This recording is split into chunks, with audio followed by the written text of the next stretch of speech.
going on, guys? Fringe back with another video for you guys, and let's get right into the news because we have a lot of things to talk about in terms of what's happened last week and what's happened so far this week as well. The news with Microsoft and Activision, as well as Sony. Sony's been going crazy this past week.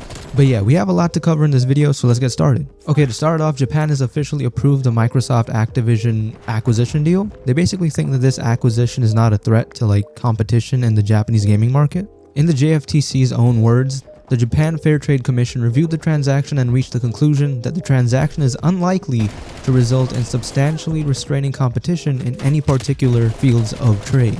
Alright, so UK's Competition and Market Authority, the CMA, has also kind of approved it. They didn't exactly approve it like officially, but they changed their stance from no to maybe. So I'll put their words on the screen, but I'm not going to read it. But basically, just to summarize it, they basically said the same thing as Japan did, except they added that Microsoft has no logical reasoning to remove Call of Duty from the PlayStation. Because if they do, then they would be losing more profits. And so basically, the cost would outweigh the gains of for Microsoft.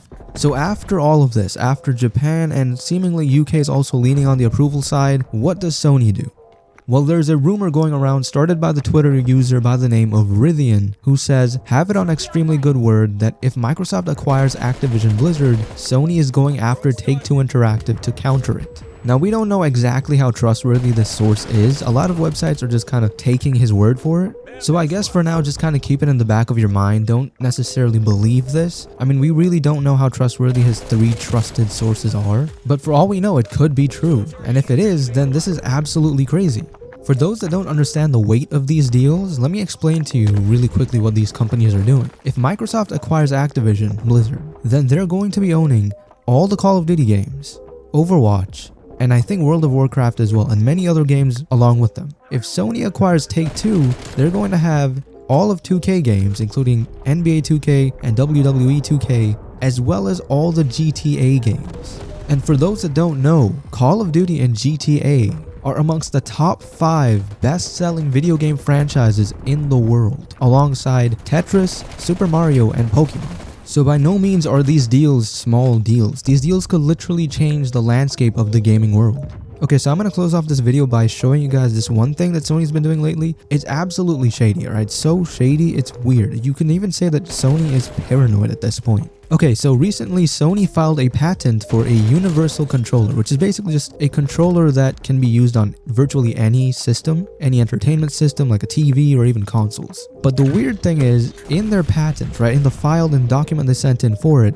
they said this, and I'm going to read it for you guys. It's going to be on the screen. It's pretty long to read, but I'll try to shorten it, or I'll try to read it really quickly. So basically they say the present invention may be implemented in an application that may be operable by a variety of end user devices. For example, an end user device may be a personal computer, a home entertainment system, a portable gaming device, or a home entertainment system of a different, albeit inferior manufacturer. So some people are saying that this is Sony basically saying that Microsoft and Nintendo, and I guess Steam as well, since they're kind of involved with each other, are inferior manufacturers. And I just think that this is so petty and so shady, I guess. I mean, what's the need of Sony saying this? I understand if it's all fun and games and they're saying this on Twitter or something, but on an official document, it just sounds kind of arrogant and very petty, which is definitely not a good look for Sony at all. Okay, and the paranoia does not end there. There's actually one more article I want to show you guys where it really highlights Sony's paranoia with this whole Microsoft Activision deal. Okay, so I'll put it on the screen here. It's pretty long, so I'm not going to read it. It's probably going to take a really long time to read it on video, but I'm going to basically summarize it for those that don't want me to read the whole thing. Basically, what Sony is saying here is that Microsoft is intentionally going to make a PlayStation-specific version of Call of Duty that is filled with bugs and just breaks all the time,